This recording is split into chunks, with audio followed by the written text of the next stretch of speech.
mulai dari pembahasan permasalahan yang kedua yang dikatakan oleh Al-Imam At-Tahawi rahimahullah.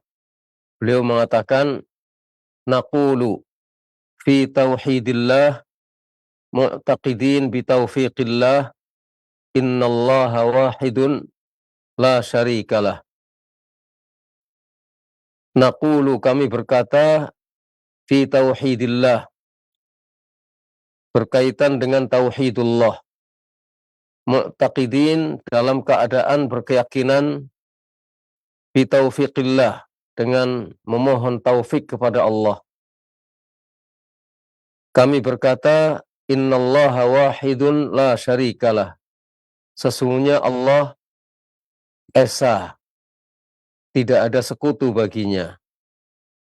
Syekh Shalih Al-Fauzan hafizahullah mengatakan, arti naqulu yang dimaksudkan oleh Al-Imam At-Tahawi ketika mengatakan naqulu ay na'taqid fi tauhidillah azza wa jalla, artinya kami berkeyakinan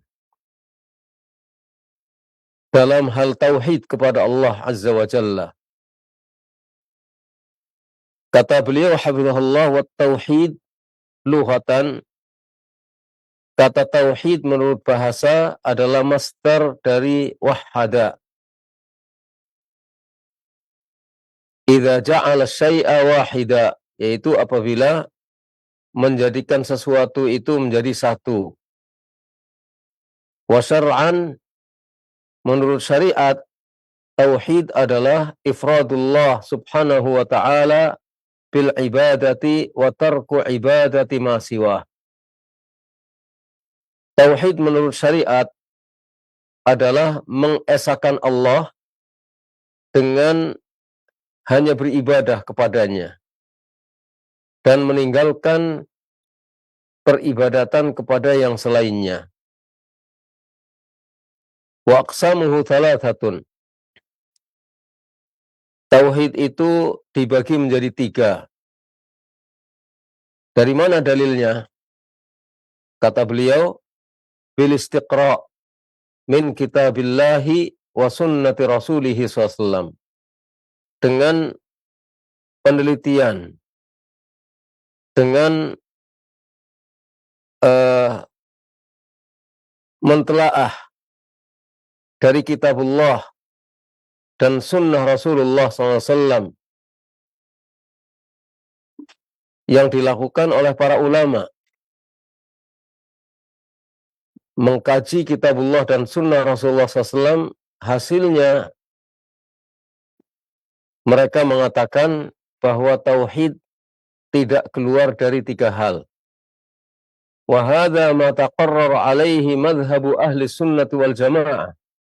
Inilah yang sudah menjadi kepastian bagi madhab ahlus sunnah wal jamaah.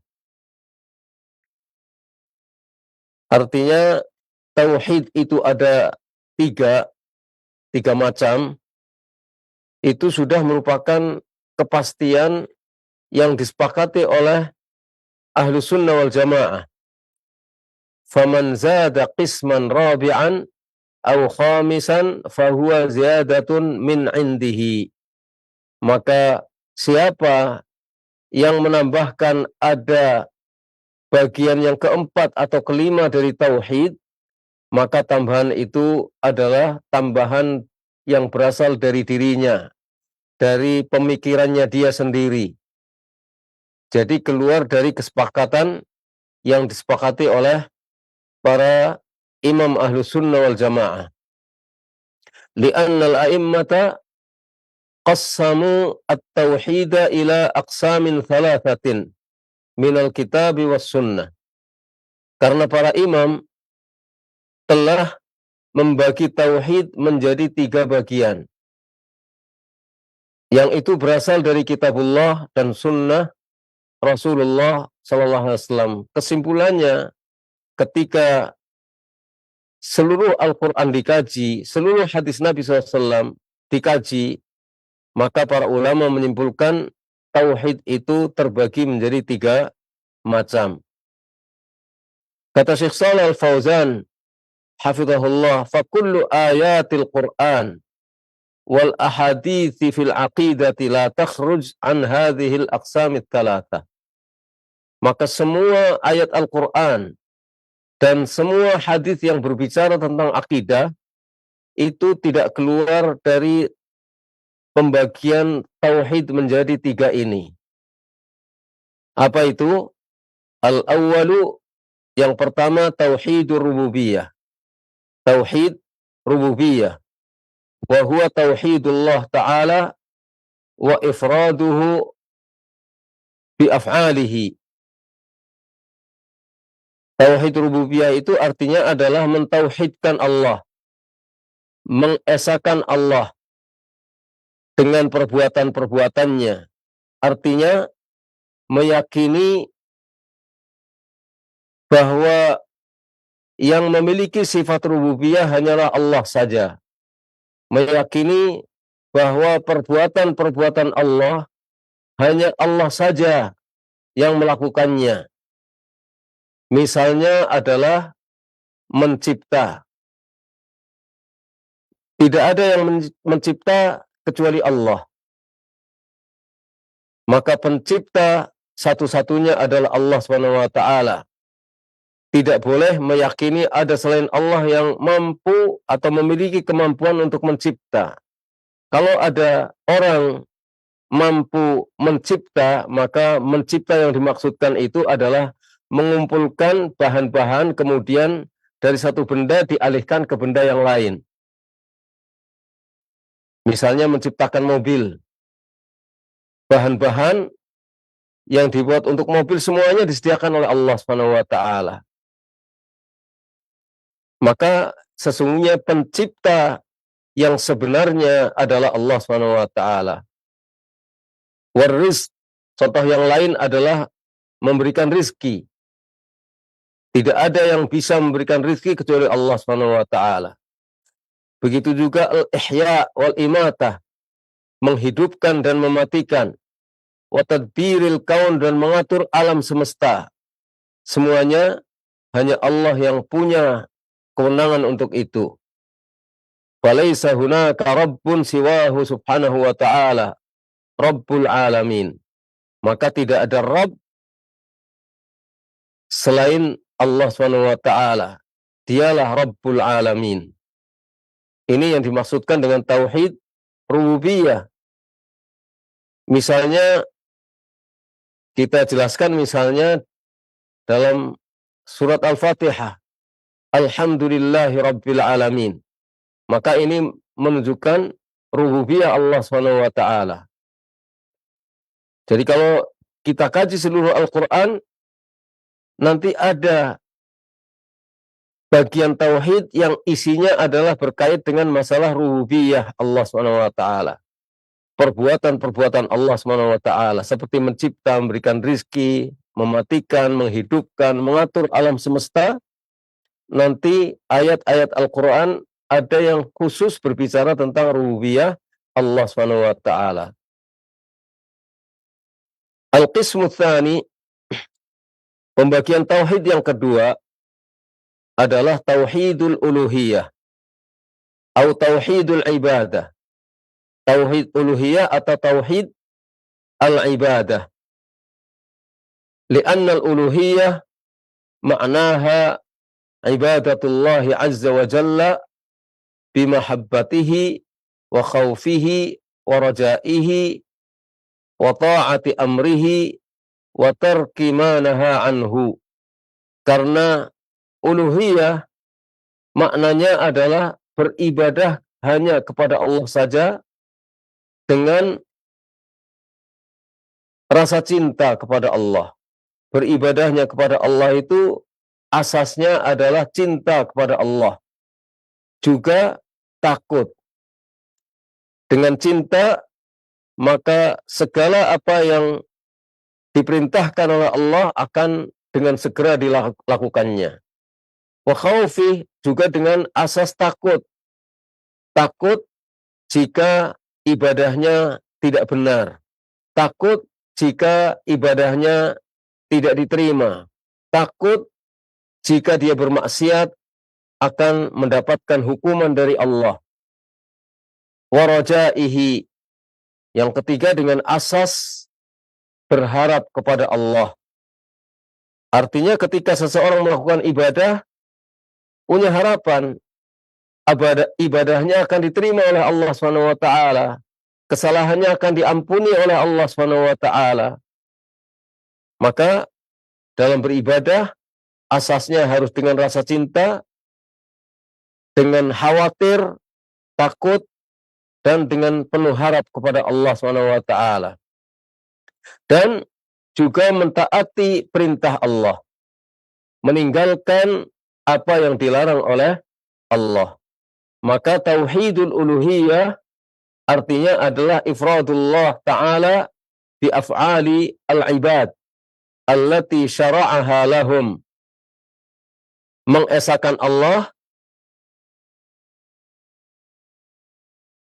dengan cara para hamba melaksanakan apa yang Allah syariatkan.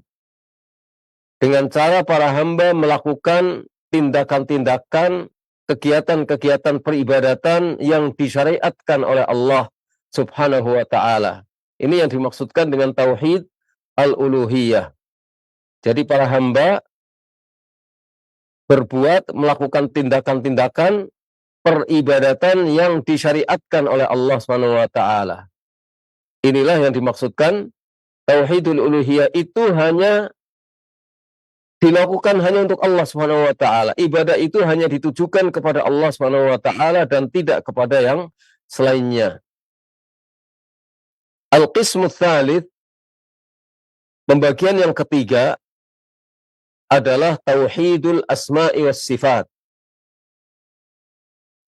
yang artinya itsbatu ma atsbatahu Allah li nafsihi au atsbatahu lahu rasuluhu sallallahu alaihi wasallam minal asma'i was sifat wa tanzihuhu amma nazzaha anhu nafsahu wa nazzahahu anhu rasuluhu sallallahu alaihi wasallam minal uyub wan naqais.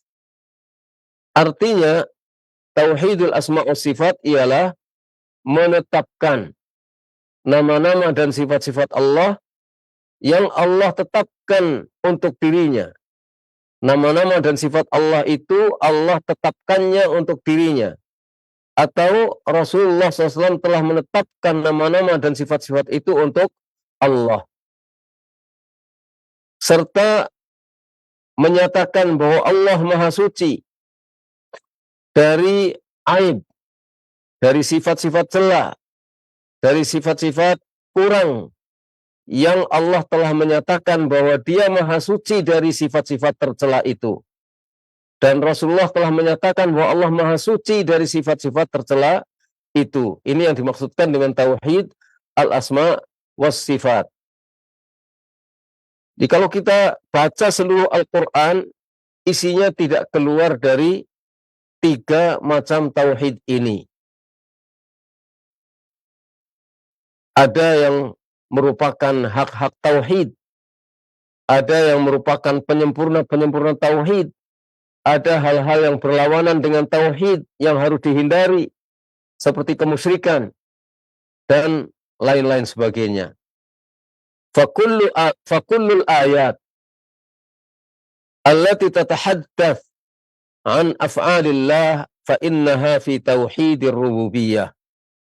Semua ayat yang berbicara tentang perbuatan-perbuatan Allah, maka sesungguhnya itu berkaitan dengan tauhid rububiyah.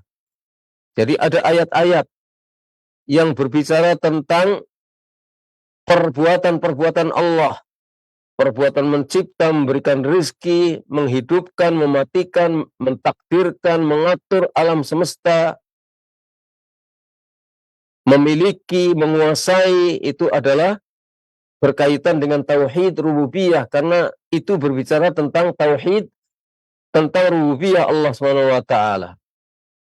Wa kullul ayat allati tatahaddath 'anil ibadah wal amri biha wad da'wati ilaiha fa innaha fi tauhid al-uluhiyah. Semua ayat yang berbicara tentang ibadah, berbicara tentang perintah untuk beribadah, berbicara tentang berdakwah, mengajak manusia menuju ibadah hanya kepada Allah, maka sesungguhnya ayat-ayat itu berbicara tentang tauhid al-uluhiyah. Ini bagian yang lain dari ayat-ayat Al-Quran. Wa kullul ayat allati tatahaddath 'anil asma'i was sifati lillahi 'azza wa jalla fa innaha fi tauhidil asma'i was sifat. Semua ayat yang berbicara tentang nama-nama dan sifat-sifat Allah 'azza wa jalla, maka sesungguhnya itu adalah ayat-ayat yang berbicara tentang asma dan sifat Allah Subhanahu wa taala. Bismillahirrahmanirrahim. Ar-Rahman Ar-Rahim. Al-Malik, Al-Quddus, As-Salam, Al-Mu'min, Al-Muhaimin, Al-Aziz, Al-Jabbar, dan seterusnya. Qul huwallahu ahad, Allahus samad, lam yalid walam yulad walam yakul lahu kufuwan ahad. Itu adalah ayat-ayat yang berbicara tentang asma dan sifat-sifat Allah Subhanahu wa taala. Dan ini disebut sebagai tauhid al-asma wa sifat, artinya kita mengimani nama-nama itu, sifat-sifat itu yang Allah tetapkannya untuk dirinya atau Rasulullah telah tetapkannya untuk Allah, kita imani itu adalah nama-nama dan sifat-sifat Allah. Wa hadhihi al-aqsamu ats-tsalatsah al-matlubu minha huwa tauhidul uluhiyah. Macam-macam atau pembagian-pembagian tauhid yang tiga ini, intisari dari yang dituntut dari macam-macam tauhid ini, intisarinya adalah tauhid al-uluhiyah. Artinya orang harus mentauhidkan uluhiyah Allah, hanya beribadah hanya kepada Allah Subhanahu wa taala saja. Karena tauhid rububiyah, setelah seseorang meyakini bahwa Allah adalah satu-satunya pencipta, satu-satunya pemberi rizki, satu-satunya yang menghidupkan dan mematikan, satu-satunya yang menguasai alam semesta, satu-satunya yang mengatur alam semesta. Dan ketika seseorang memahami nama-nama dan sifat Allah, tujuannya adalah untuk beribadah hanya kepada Allah saja. Kalau seseorang tahu bahwa Allah adalah pencipta, pengatur alam semesta, pemilik dan segala-galanya, terus nama-namanya yang indah, sifat-sifatnya yang mulia, orang yang paham tentang Allah seperti ini, maka dia pasti akan sampai kepada tauhid al-uluhiyah. Kalau tidak sampai kepada tauhid uluhiyah, maka tidak disebut sebagai muslim. Kenapa? Li'annahu huwallazi da'at ilaihi ar-rusul. Karena tauhid uluhiyah inilah yang kepadanya para rasul mengajak umatnya. Para rasul menyerukan umatnya untuk hanya beribadah kepada Allah saja. Wa nazalat bihil kutub. Tauhid uluhiyah inilah yang karenanya kitab-kitab Allah itu diturunkan oleh Allah Subhanahu wa taala. Wa qama min ajlihil jihad fi sabilillah. Dan tauhid inilah yang karenanya ada syariat jihad di jalan Allah. Supaya apa? Hatta yu'badallahu wahdahu. Supaya hanya Allah saja yang diibadahi. Wa tutrak ibadatu ma siwah. Kemudian semua peribadatan kepada yang selain Allah itu harus ditinggalkan. Wa amma tauhidur rububiyah, adapun tauhid ar-rububiyah, wa minhu tauhidul asma' was sifat, masuk di dalamnya tauhidul asma' was sifat, falam yungkirhu ahadun minal khalq, maka tidak ada seorang pun yang mengingkari tauhid rububiyah, tidak ada seorang pun yang mengingkari tauhid al-asma' was sifat.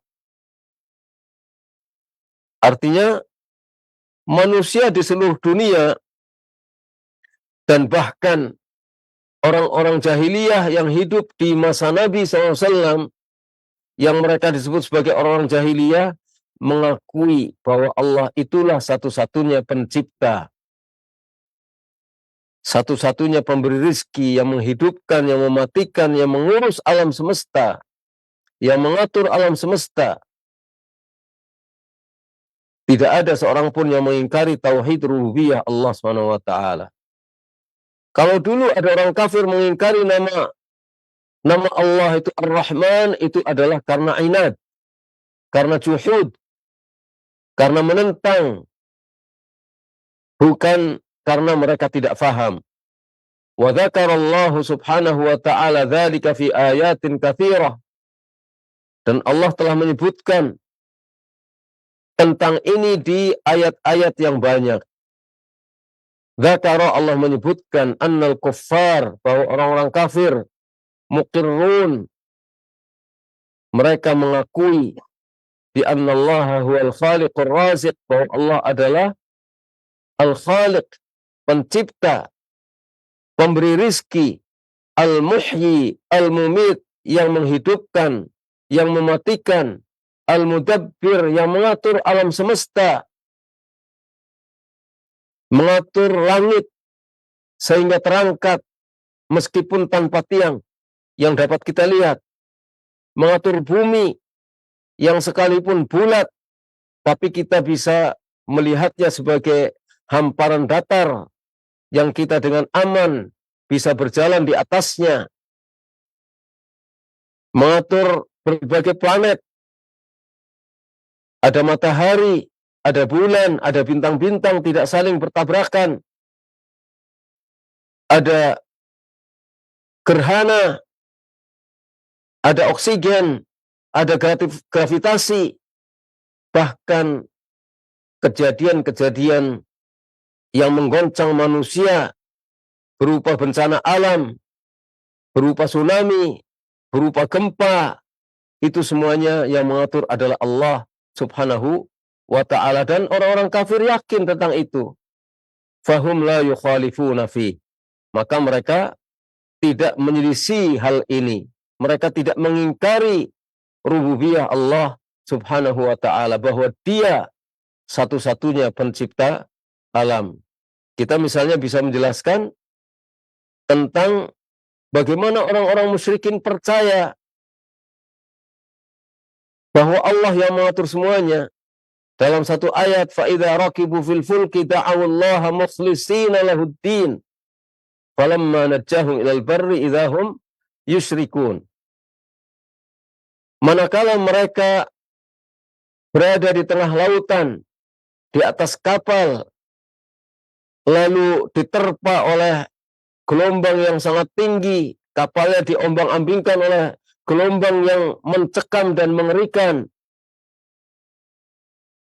mereka tahu bahwa mati hidup itu ada di tangan Allah Subhanahu wa taala. Selamat tidak selamat ada di tangan Allah Subhanahu wa taala.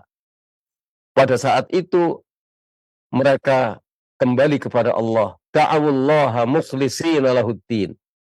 Mereka berdoa kepada Allah dengan ikhlas. Waktu itu ikhlas, menyerahkan segala ketaatan hanya kepada Allah.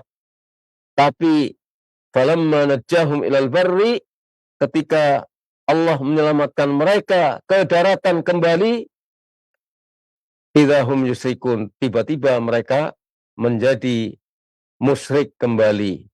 Tidak ingat bahwa tadi ketika dalam suasana mencekam, mereka sempat ikhlas mengakui keberadaan Allah SWT. Namun hawa nafsu menutupi hati mereka sehingga mereka tetap kembali menjadi musyrik.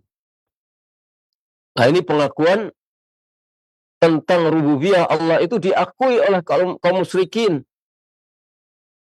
Kaum musyrikin yang dulu lagi, yang sekitar hidup pada 14 abad yang lalu. Kalau diukur dengan zaman sekarang, sudah ketinggalan zaman. dan disebut sebagai orang-orang kafir, orang jahiliyah. Mereka memahami rububiyah Allah Subhanahu wa taala. Kata Syekh Shalih Al-Fauzan hafizahullah berikutnya, wa hadzal naw'u idza iqtasara 'alaihi al-insanu la yudkhiluhu dzalika fil Islam.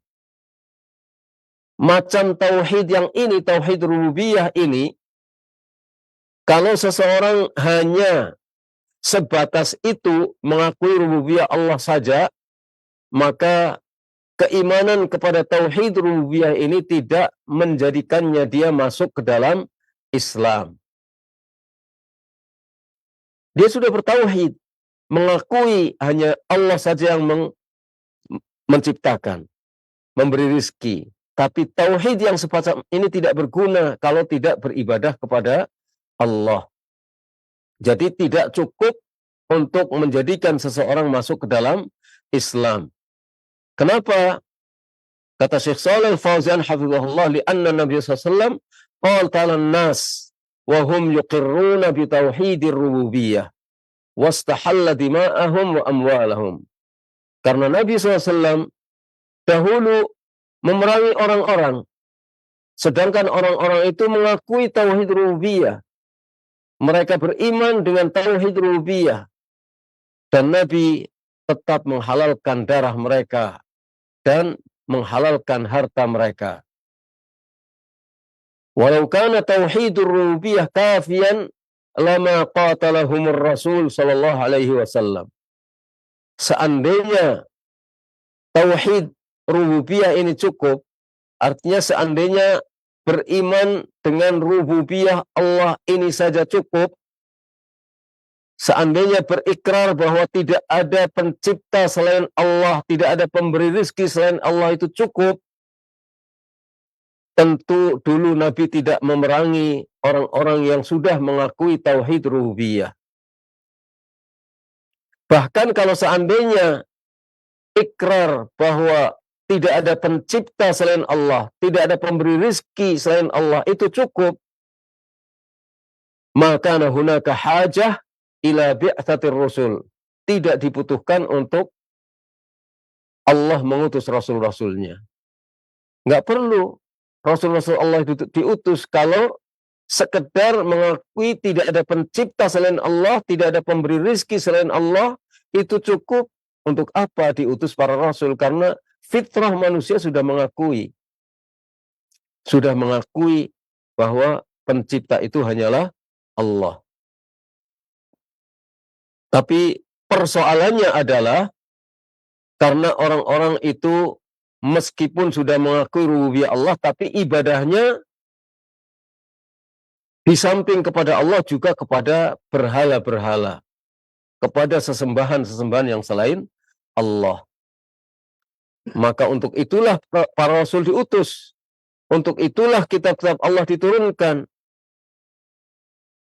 Fadalla ala anna al-maqsud wal matlub huwa tauhidul uluhiyah. Maka ini semuanya membuktikan bahwa yang dimaksudkan dan yang dituntut adalah tauhid al-uluhiyah, agar orang mengakui dan melaksanakan tauhidul uluhiyah, ibadahnya hanya kepada Allah saja.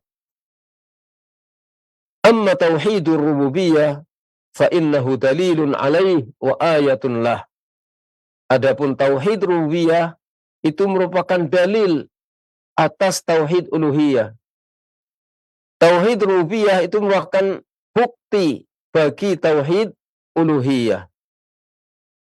Walidzalika idza amara Allah bi'ibadatihi dzakara khalqahu lis-samawati wal ard wa qiyamahu subhanahu bi syu'uni khalqihi burhanan ala tauhidil uluhiyah. Oleh karena itu, manakala Allah memerintahkan untuk beribadah hanya kepada Allah, memerintahkan hamba-hambanya untuk beribadah hanya kepada Allah, Allah menyebutkan betapa Allah telah menciptakan langit-langit dan bumi, betapa Allah telah mengurus urusan-urusan makhluknya. Untuk apa? Sebagai bukti atas tauhid al-uluhiyah.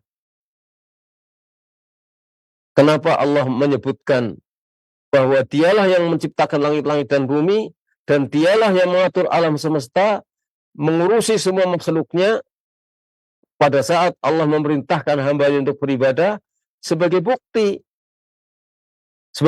bahwa hanya Dia yang berhak untuk diibadahi.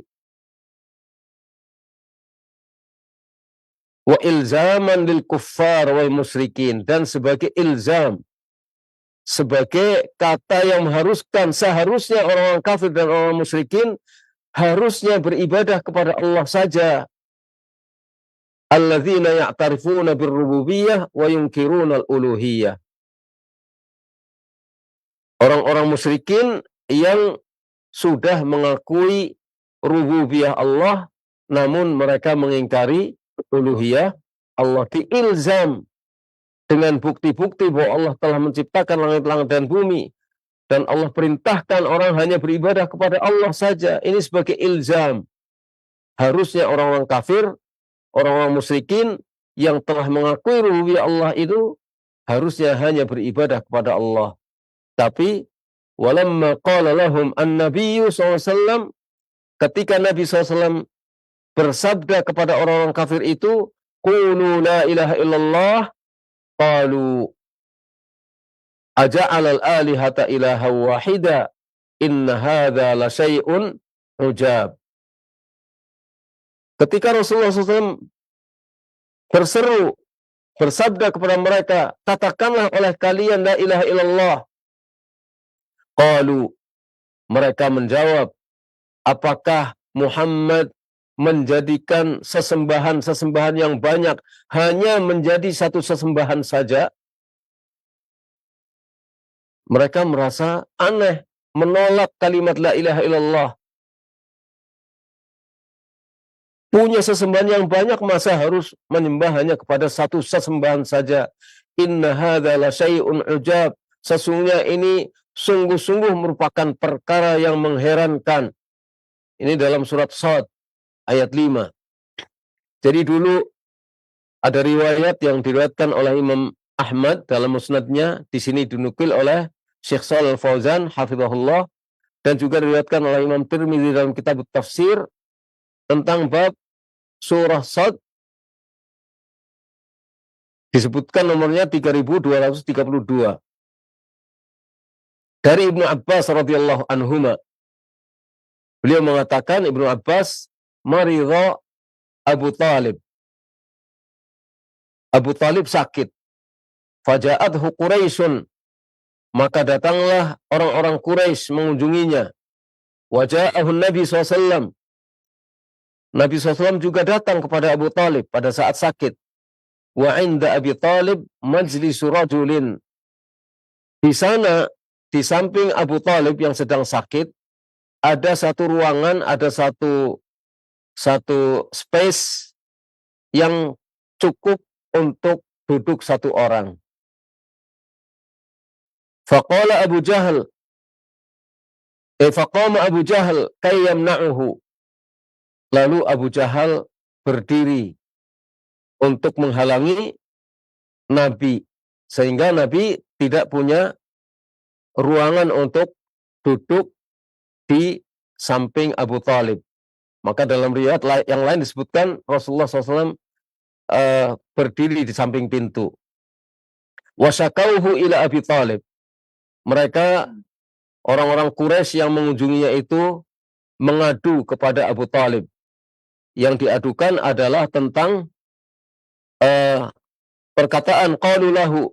Mereka mengadu kepada Abu Talib, wahai Abu Talib, inna ibna akhik, sesungguhnya anak saudaramu ini, keponakanmu ini, kesukaannya adalah mencaci maki sesembahan-sesembahan kami, melakukan ini dan itu, berkata ini dan itu.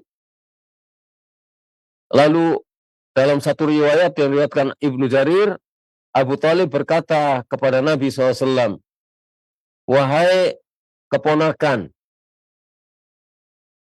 apakah benar apa yang dikatakan oleh kaummu, bahwa kamu mencaci maki sesembahan-sesembahan mereka?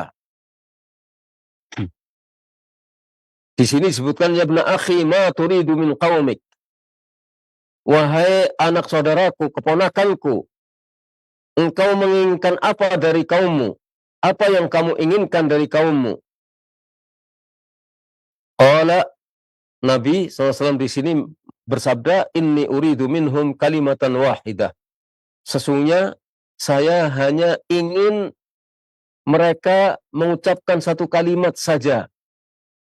Tadinu lahum bihal Arab wa tuaddi ilaihimul ajamu al-jizyata.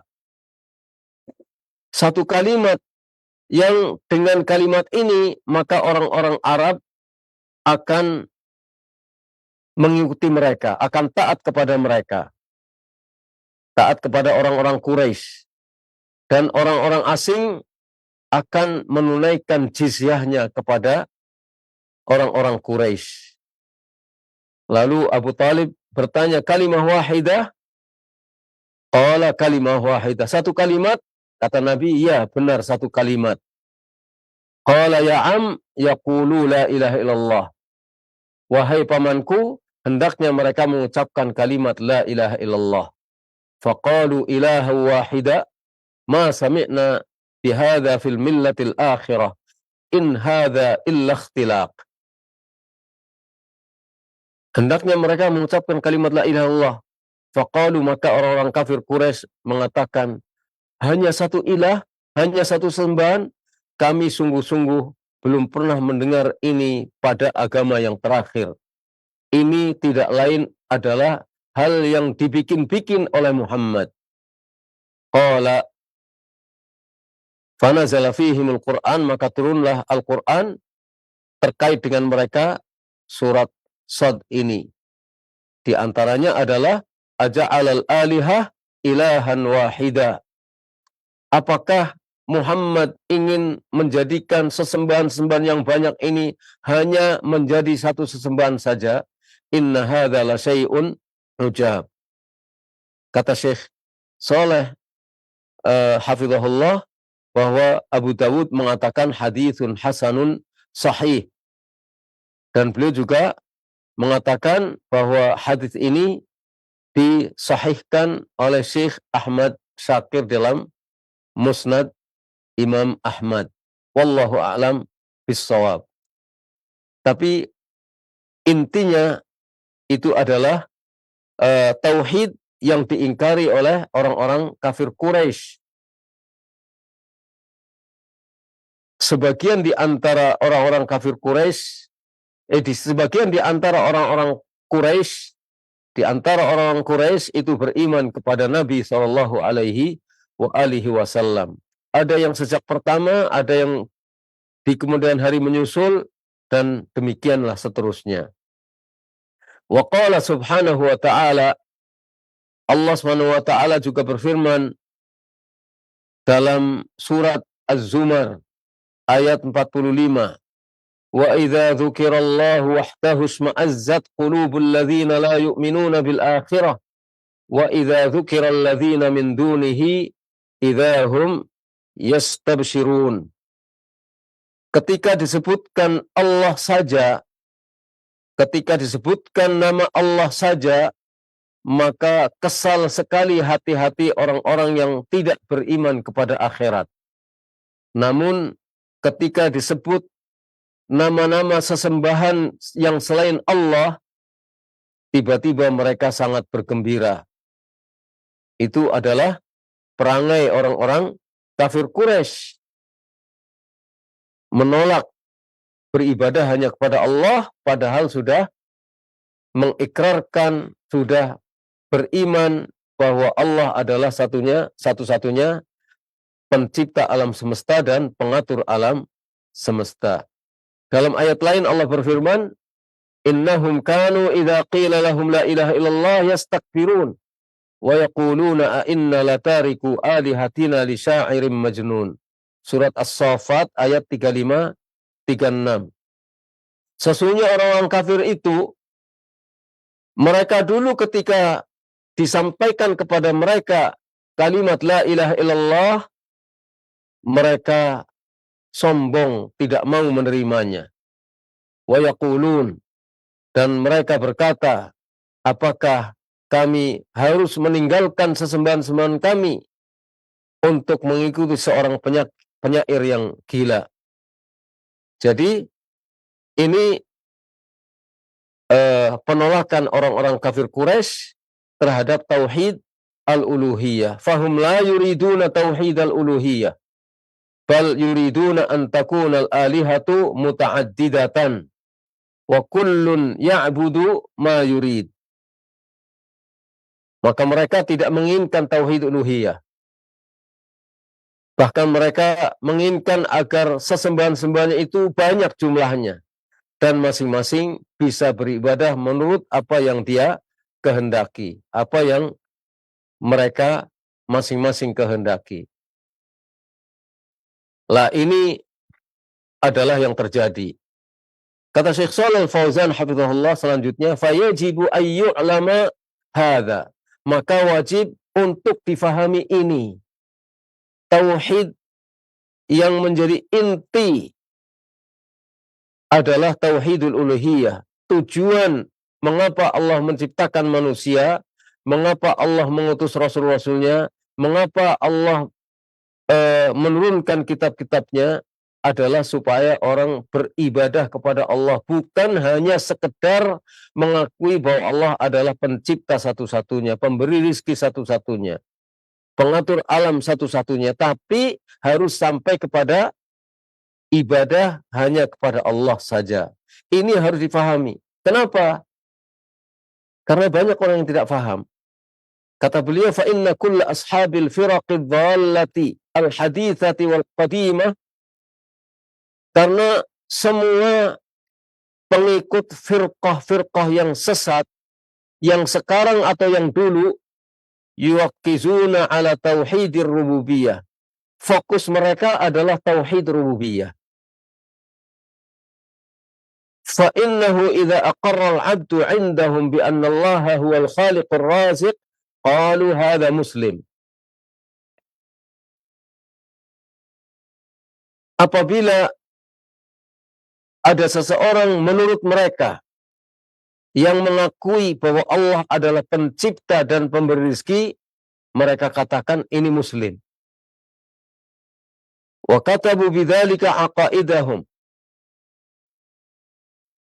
Berdasarkan ini maka mereka menyusun kitab-kitab akidah mereka.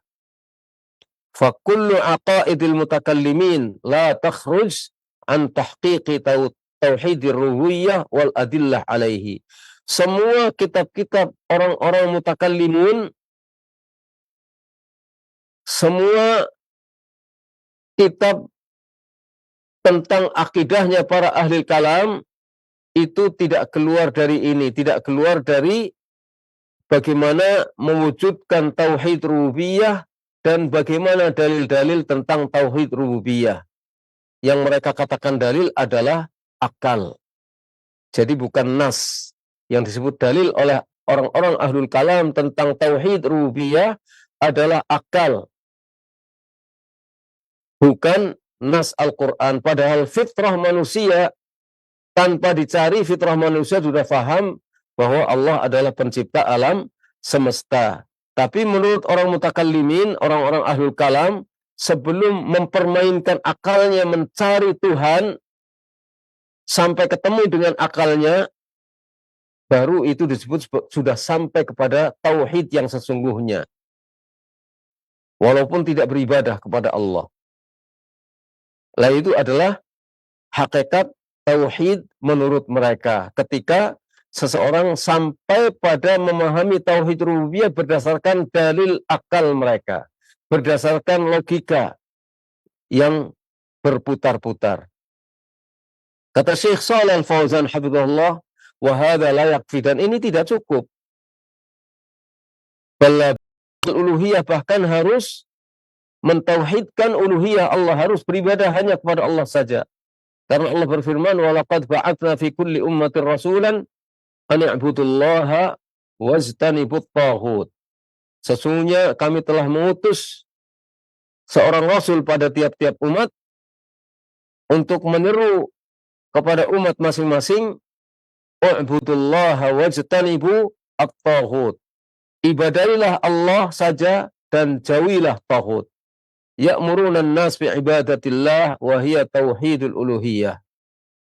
Mereka para Rasul Allah itu memerintahkan umatnya masing-masing supaya hanya beribadah kepada Allah saja, yaitu tauhid al-uluhiyah.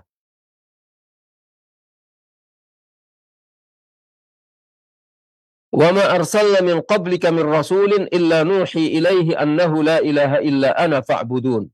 Ini ayat yang lain. Kami tidak mengutus sebelumnya seorang rasul pun kecuali kami wahyukan kepadanya bahwasanya tidak ada sesembahan yang berhak disembah kecuali aku, yaitu kecuali Allah saja. Fa'budun, maka beribadahlah kalian kepadaku. Ayat yang lain, wa'budullaha wa la tusyriku bihi syai'a. Beribadahlah kepada Allah saja dan janganlah kamu mempersekutukan sesuatu pun dengan Allah.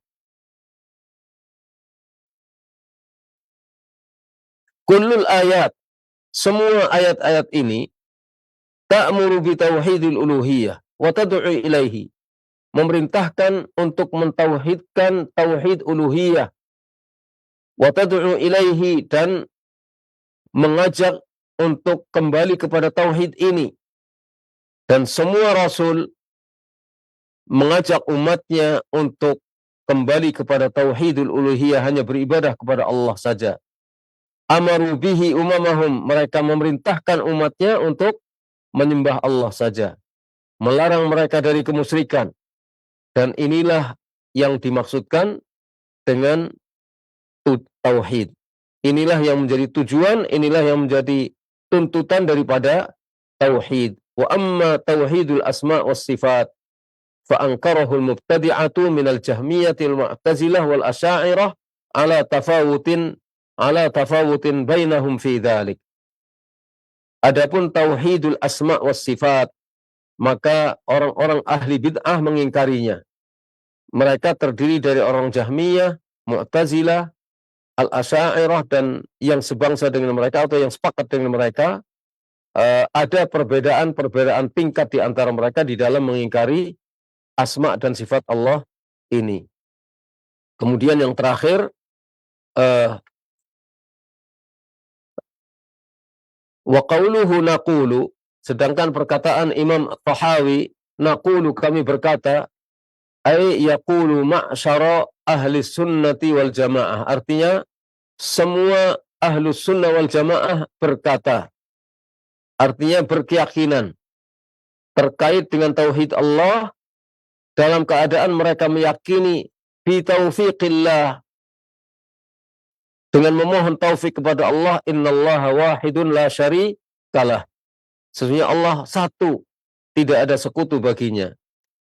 Al-aqidah wa tauhid bima'nan wahid. Aqidah di sini maksudnya akidah tauhid. Istilah akidah, istilah tauhid itu maknanya sama. Baik disebut sebagai akidah, disebut tauhid, disebut iman, maka maknanya satu, meskipun namanya berbeda-beda. Wa qawluhu bi taufiqillah, dengan memohon taufik dari Allah. Ini adalah sikap taslim lillahi ta'ala, lillahi azza wa jalla, sikap berserah diri kepada Allah azza wa jalla. Wa tadarru' ilallah, bersikap merendah kepada Allah. Wa tabarru' minal haul wal quwwah,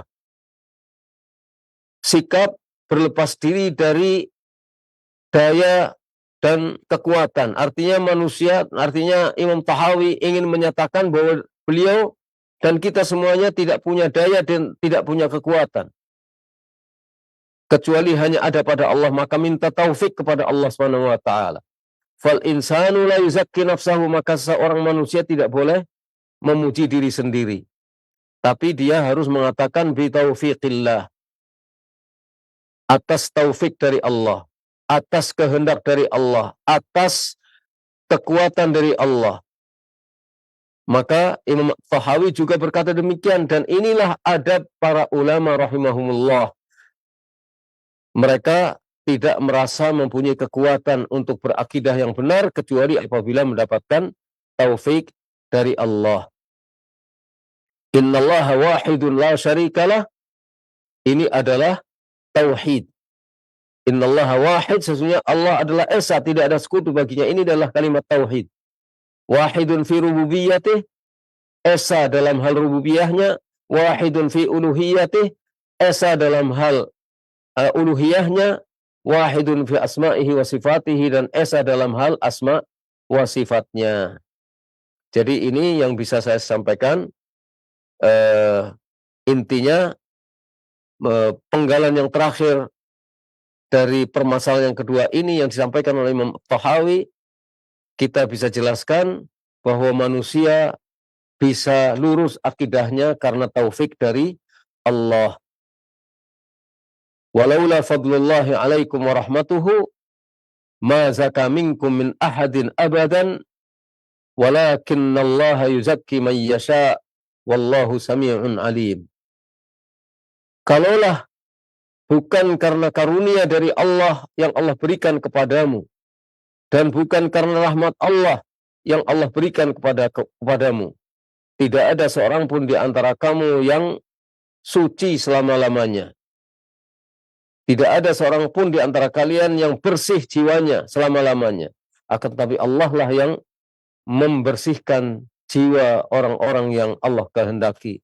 Dan Allah Maha mendengar lagi Maha mengetahui. Jadi kita beriman, kita bertakwa, kita berkeyakinan yang benar, itu semuanya adalah taufik dari Allah. Oleh karenanya itu kita senantiasa mohon taufik kepada Allah dan bersyukur kepada taufik yang Allah berikan kepada kita. Wassallallahu ala nabiyina Muhammad wa ala alihi wa sahbihi ajma'in. Terima kasih Ustaz.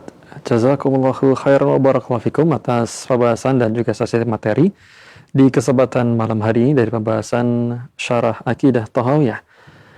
Dan berikutnya kami akan mengajak para pendengar maupun pemirsa di malam hari ini, bagi Anda yang ingin bertanya secara langsung melalui layanan line telepon, silakan Anda dapat bertanya melalui layanan line telepon ke nomor 0218236543. Atau pertanyaan Anda berupa pesan singkat dapat Anda kirimkan melalui nomor 0218236543 juga di layanan pesan singkat WhatsApp. Baik, kita mulai dari beberapa pertanyaan yang sudah masuk di pesan singkat. Nah, di antaranya seorang hamba Allah, Ustadz, di tempat saya sedang marak adanya acara sedekah bumi. Masyarakat membawa makanan ke tempat sumber air atau sendang, kemudian berdoa memohon perlindungan dan keberkahan kepada Allah, lalu saling tukar makanan yang dibawa pulang. Ada acara wayangan sampai malam suntuk dan ada iuran wajib bagi semua warga untuk acara ini.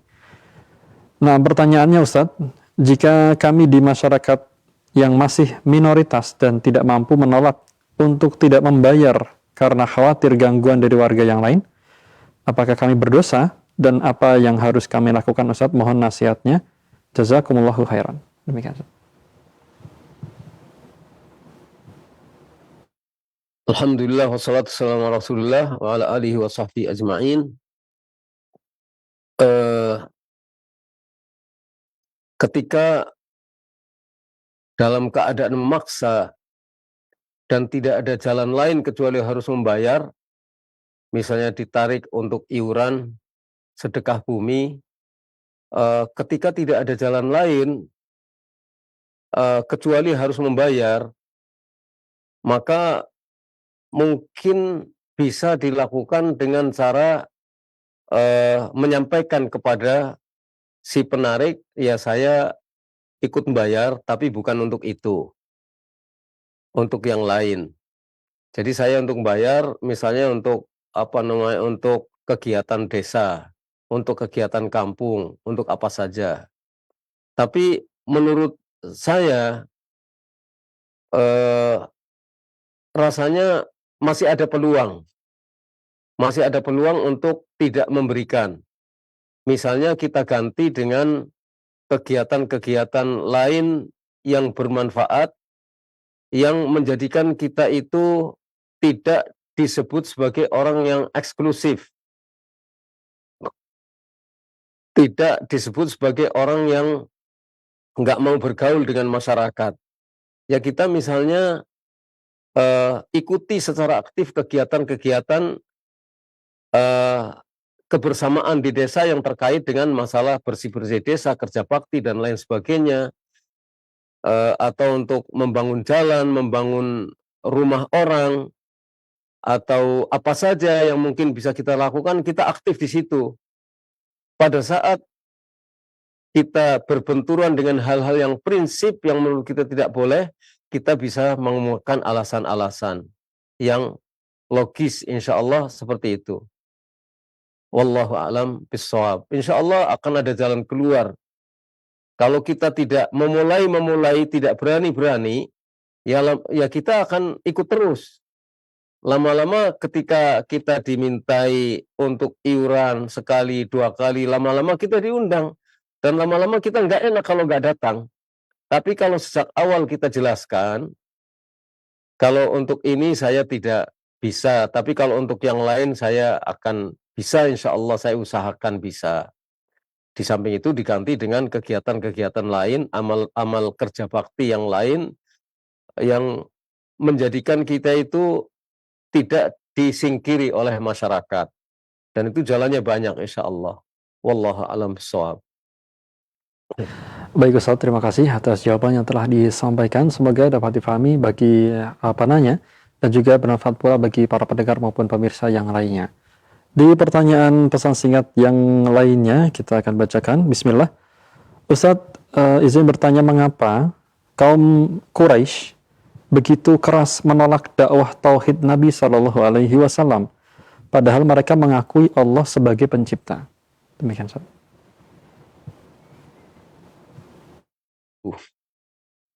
Hawa nafsu yang menyebabkan mereka menolak. Ya, seperti itu. Jadi karena hati mereka belum terbuka, tidak terbuka karena mengikuti hawa nafsu. Akhirnya mereka menolak apa yang seharusnya mereka imani dan mereka yakini. Dan juga Nabi Muhammad itu adalah orang yang mereka hormati, yang mereka yakini sebagai Al-Amin, dan memiliki akhlak yang mulia dan tinggi, tapi karena hawa nafsu, maka mereka akhirnya menolak yang hak.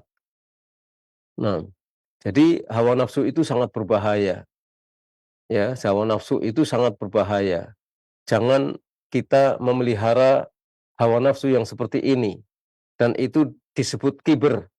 Disebut sebagai kibr. Rasulullah SAW bersabda, la yadkhulul jannah man kana fi qalbihi mithqalu habbatin min khardalin minal kibr.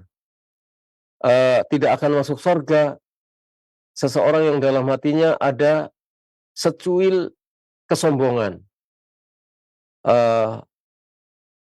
Artinya kalau kesombongan ini adalah kesombongan yang terus dipelihara, itu mengancam dia untuk tidak masuk surga. Yang dimaksudkan al-kibr adalah batarul haq wa ghamtun nas, menolak kebenaran dan meremehkan orang lain. Jadi menolak kebenaran. Dan orang-orang kafir Quraisy menolak kebenaran, kibr. Aslinya mereka tidak meremehkan Nabi Muhammad SAW, tapi begitu Rasulullah SAW menyampaikan kalimat la ilaha illallah, mereka tidak mau menerima kenyataan ini, bahwa sesembahan hanya satu-satunya, yaitu Allah subhanahu wa ta'ala. Maka kita jangan sekali-kali menyimpan kibr dalam hati kita. Setiap ada muncul rasa ingin meremehkan orang lain, sehingga dari meremehkan itu kita menolak kebenaran yang disampaikan oleh orang lain, ini sangat berbahaya bagi kita. Wallahu a'lam bishawab. Nah, terima kasih atas jawaban yang telah disampaikan. Dan untuk kesempatan ketiga, barangkali sebelum kita bacakan kembali di pesan singkat, atau Anda para pendengar maupun pemirsa yang ingin bertanya secara langsung, kami persilakan dan kita coba angkat melalui layanan line telepon 021 823 6543. Ya, halo. Halo, Assalamualaikum. Waalaikumsalam warahmatullahi. Dengan siapa Bapak? Dari mana? Dari Pamekasan, Ustaz. Dari Pamekasan. Silakan ke pertanyaannya, Pak. Ya. Kami sebelum puas, Ustaz. Ya. Apakah ada ayat atau apakah ada hadis sehingga orang Islam ada yang mengatakan bahwa kalau ingin melihat Allah, lihatlah Adam. Apakah itu ada ayatnya, Ustaz? Kalau ingin melihat Allah, lihatlah Iya. Adam. Baik. Apakah itu ada ayat dalam Islam dan orang Islam golongan apa, Ustaz? Terima kasih. Baik. Terima kasih atas pertanyaannya. Ditunggu jawaban dari Ustaz. Nah, Ustaz. Tolong diperjelas lagi. Iya. Menegaskan atau menanyakan apakah di sana ada hadis, baik ayat maupun hadis tentunya, apakah di sana ada dalil yang menerangkan jika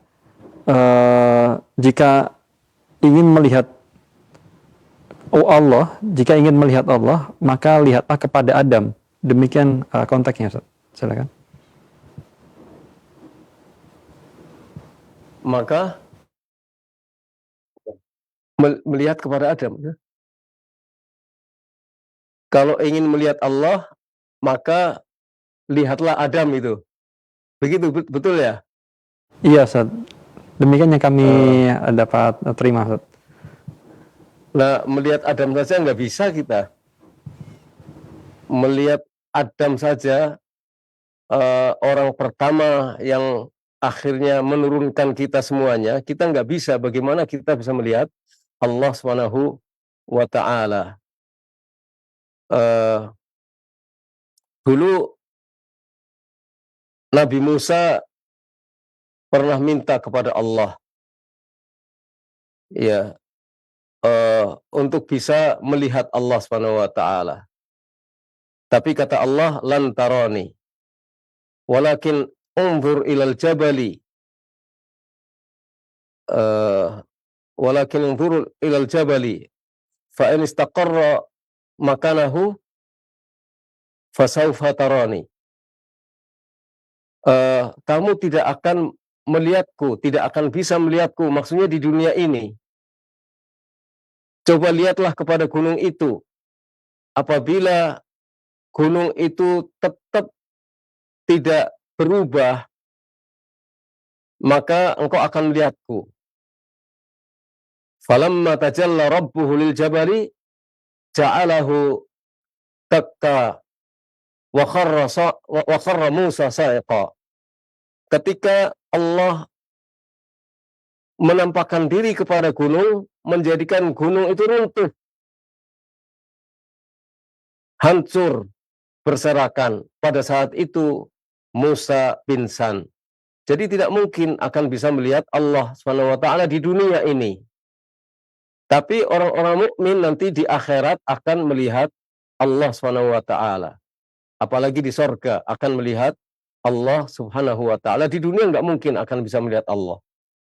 Nabi Muhammad juga tidak melihat Allah. Kita semuanya tidak melihat Allah di dunia, tapi nanti di akhirat kaum mukminin akan melihat Allah Subhanahu wa Ta'ala di padang mahsyar atau di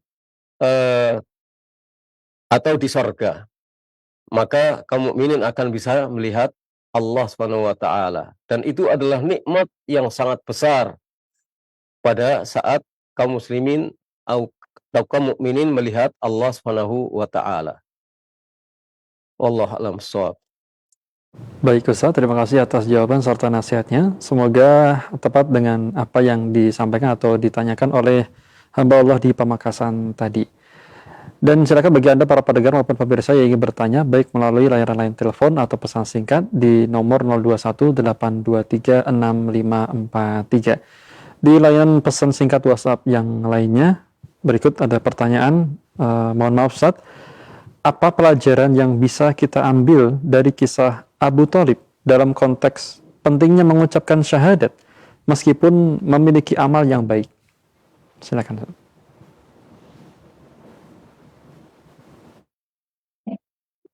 Meskipun apa? meskipun sudah memiliki amal yang baik atau yang banyak begitu. Iya, eh, kalimat la ilaha illallah yang diucapkan dengan ikhlas, penuh dengan keyakinan, itu akan menjadikan amal-amal yang baik itu bermanfaat bagi orang yang mengucapkannya.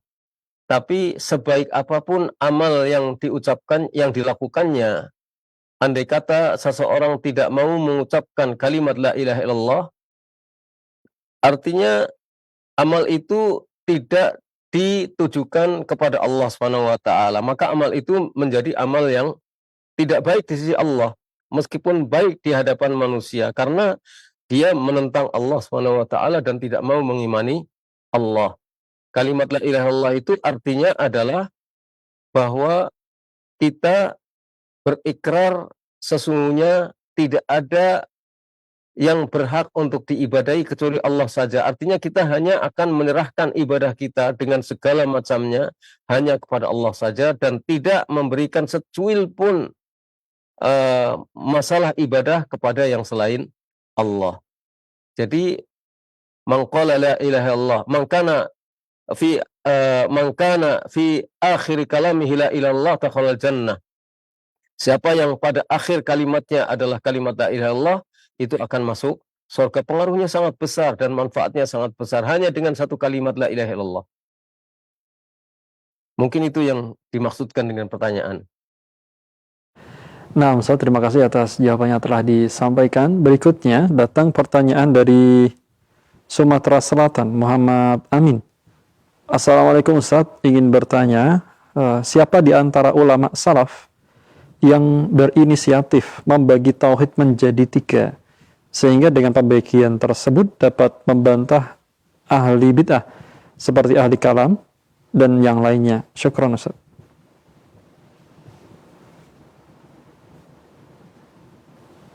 Pertanyaannya, Nah, mengapa siapa di antara ulama salaf yang berinisiatif untuk membagi tauhid menjadi 3 tersebut? Ustaz? ini kesepakatan semua ulama salaf setelah pada zaman sahabat Nabi SAW itu mereka sudah paham tentang tauhid.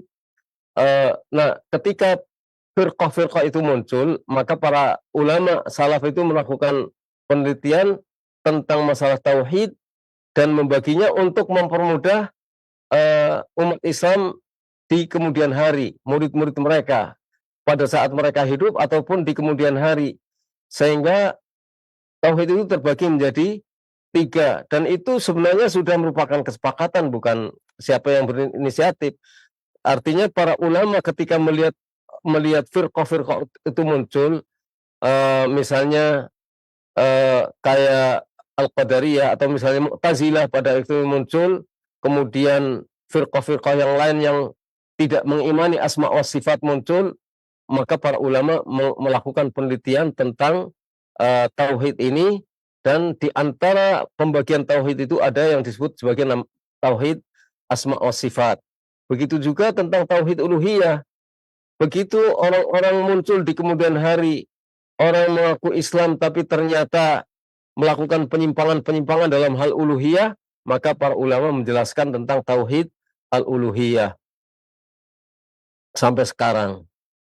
Jadi ya mereka sepakat, para ulama terdahulu itu telah melakukan penelitian ini dan akhirnya membagi tauhid menjadi 3, dan itu sudah merupakan kesepakatan di antara para ulama. Wallahu a'lam bishawab. Baik Ustaz, Alhamdulillah, jazakumullahu khairan atas jawaban serta nasihatnya. Berikut dari pertanyaan-pertanyaan yang menanyakan hal yang sama pula terkait hal tersebut. Berikutnya, kami akan bacakan, namun sebelumnya barangkali ada yang bertanya secara langsung di layar telepon, kami persilakan. 0218236543. Silakan, halo. Ya, terputus. Datang pertanyaan dari Saudara Khalid di Cilengsi. Nah, Ustaz, saya ingin bertanya perihal qada dan juga qadar. Kalau Allah sudah tahu orang kafir akan masuk neraka, kenapa tetap diciptakan mereka? Saya ditanya seperti itu oleh teman saya yang non-muslim, Ustaz. Silakan. Ya, eh, Allah itu punya masyiah, dan masyiah itu artinya kehendak. Dan kehendak Allah ini, masyiah Allah itu mutlak, tidak bisa dicampuri oleh siapapun. Dan kehendak Allah itu pasti berjalan. Kalau Allah menghendaki sesuatu pasti berjalan sesuai dengan kehendaknya. Maka adanya orang mukmin, adanya orang kafir, itu semuanya adalah dengan kehendak Allah, dan tidak ada siapapun yang berhak untuk mencampuri urusan kehendak Allah. Jadi dia kehendak Allah, sudah kehendak Allah itu ya sudah. Kita makhluk diciptakan seperti ini, menjadi orang Indonesia yang bertubuh seperti ini, berkulit sawo matang seperti ini, itu sudah merupakan ketetapan takdir dari Allah. Nggak bisa dibantah. Nggak bisa dibantah. Seorang ditakdirkan untuk kafir, seorang ditakdirkan untuk mukmin, itu Allah sudah tahu. Allah sudah tahu sejak sebelum menciptakan langit-langit dan bumi 50.000 tahun. Ya, ini hadisnya tentang ini banyak. Ya, 50.000 tahun sebelum Allah menciptakan langit-langit dan bumi, Allah sudah tahu, Allah sudah menuliskan takdirnya. Dan takdir yang dimaksud di sini adalah Allah Maha Mengetahui. Allah Maha Mengetahui dan ilmunya Maha meliputi. Jadi Allah sudah tahu apa yang akan terjadi ribuan tahun kemudian, bahkan mungkin ratusan ribu tahun kalau ada jutaan tahun, ya, misalnya jutaan tahun itu ada, ya jutaan tahun sebelumnya Allah sudah tahu si fulan kafir lahir tanggal sekian, sampai tanggal sekian mati dalam keadaan kafir, itu Allah sudah tahu. Dan ketika Allah itu tahu, maka Allah pasti kehendaknya tidak bertentangan dengan ilmunya. Nah, itu kehendak Allah mutlak sifatnya, nggak bisa dicampuri oleh siapapun. Dia tahu, dia tahu. Jadi menghendaki, mentakdirkan itu bukan artinya Allah memaksa. Ya, bukan berarti Allah memaksa, tapi memang itu takdir Allah, itulah kehendak Allah, dan kehendaknya sesuai dengan ilmunya. Ketika Allah mengetahui akan terjadi begini-begini, maka kehendaknya akan sesuai dengan ilmunya. Akan terjadi apa yang telah diketahui oleh Allah, dan Allah menghendaki kejadian itu sesuai dengan ilmunya. Nggak mungkin kehendaknya itu bertentangan dengan ilmunya. Bisa difahami apa enggak itu? Baik Ustaz, insyaallah dapat kami pahami dan insyaallah juga bermanfaat bagi pendengar yang bertanya melalui pesan singkat. Berikutnya ada pertanyaan yang lainnya, kami akan coba bacakan. Ustadz, jika seseorang yang takut terhadap hantu, jin atau tempat gelap serta yang lainnya, apakah ini termasuk menjadi indikasi lemahnya akidah atau keimanan seseorang tersebut? Demikian Ustaz. Takut itu ada beberapa macam.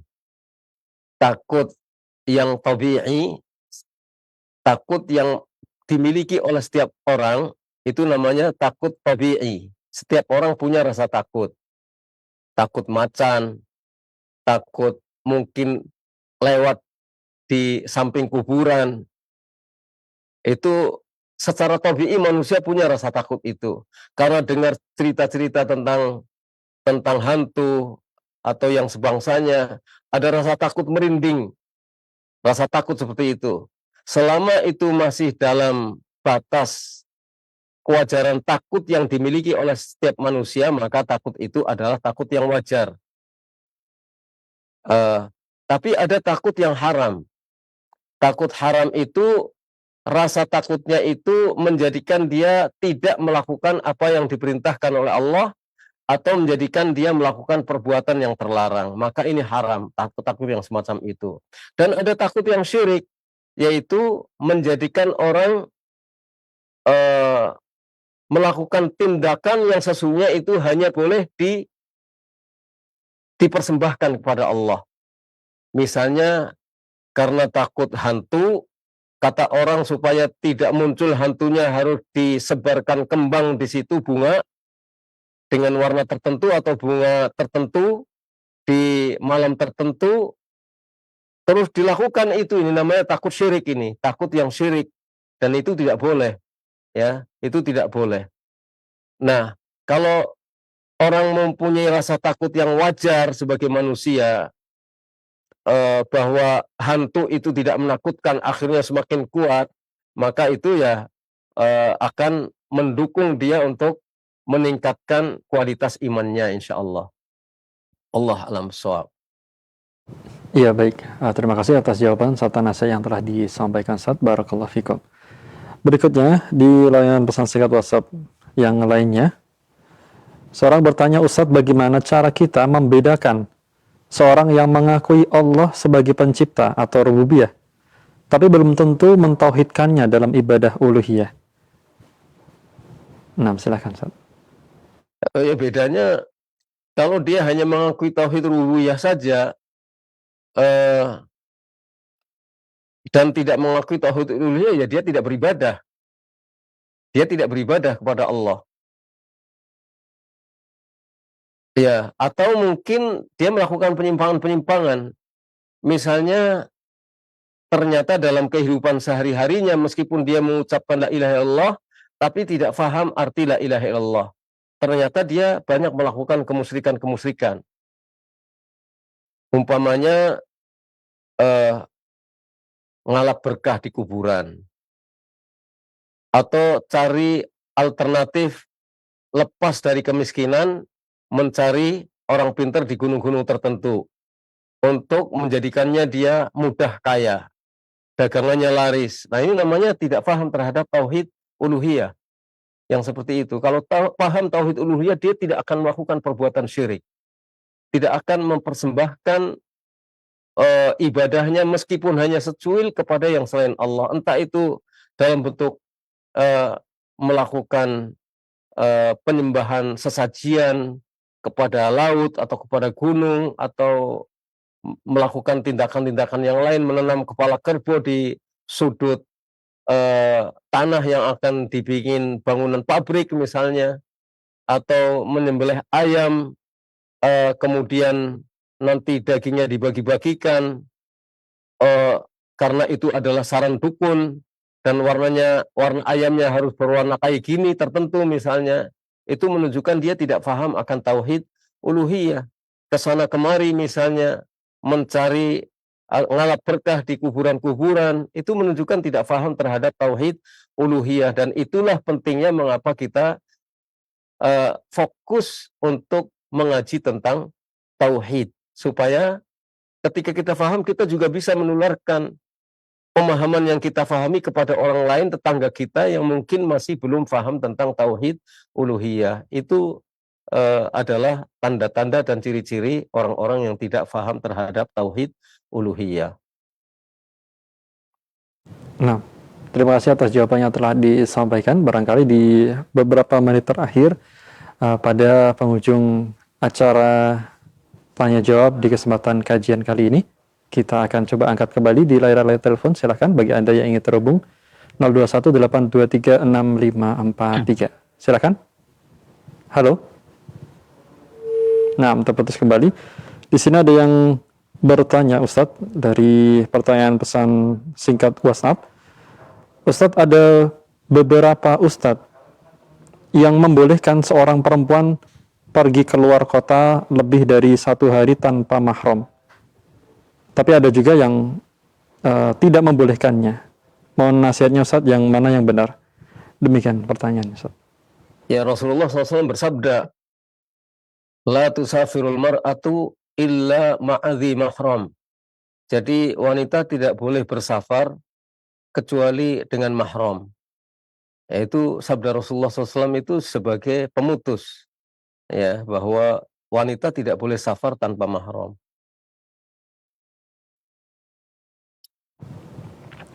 Baik, terima kasih. Jazakumullahu khairan wa barakallahu fikum. Dan mungkin itu adalah pertanyaan terakhir di sesi tanya jawab kali ini, Ustaz.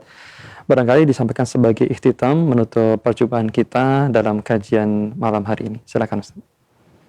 Ya, para pemirsa dan pendengar radio Roja dan TV Roja yang dirahmati Allah, marilah kita bersemangat di dalam belajar mengkaji masalah tauhid, dan hidup kita sesungguhnya hanyalah untuk beribadah kepada Allah, maka masalah ibadah itu harus kita pelajari benar-benar.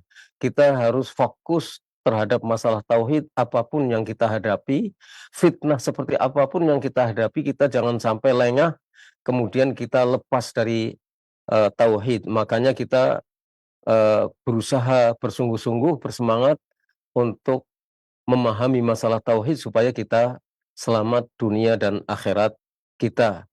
Wassallallahu ala nabiyyi Muhammad wa ala alihi wa sahbihi ajma'in. Subhanakallahumma wa bihamdika asyhadu an la ilaha illa anta astaghfiruka wa atubu ilaik. Demikian. Ustaz, terima kasih. Kami juga ucapkan terima kasih. Jazakumullahu khairan wa barakallahu fikum atas materi bahasan kajian ilmiah yang penuh manfaat di malam hari ini dan juga waktu yang telah diluangkan dalam menjawab pertanyaan-pertanyaan yang masuk di sesi tanya jawab. Semoga Allah Subhanahu wa taala senantiasa menjaga Ustaz beserta keluarga dan dapat berjumpa kembali di waktu dan kesempatan berikutnya. Tak lupa pula kami ucapkan juga kepada para ikhwah yang turut membantu terselenggaranya kajian di kesempatan malam hari ini. Jazakumullahu khairan. Maka demikian para pendengar maupun pemirsa Roja, kajian ilmiah dari Syarah Akidah Thahawiyah bersama pemateri Al-Ustadz Ahmad Faiz Asifuddin MA Hafizahullahu Ta'ala di malam hari ini. Semoga memberikan manfaat dan tambahan ilmu tentunya untuk kita semua yang dapat kita amalkan dalam kehidupan kita sehari-hari. Dan semoga Allah Subhanahu wa Ta'ala senantiasa menjaga kita dalam agama kita dan senantiasa memberikan kita taufik dan juga inayahnya dalam mengerjakan dan juga mengamalkan amal ibadah dan diterima di sisi Allah Subhanahu wa Ta'ala. Ikuti kembali program kajian ilmiah ini, Syarah Akidah Thahawiyah bersama Ustadz Ahmad Faiz di kesempatan yang akan datang, dan kita ikuti program acara yang selanjutnya. Kami pun undur diri. Wassalamualaikum warahmatullahi wabarakatuh.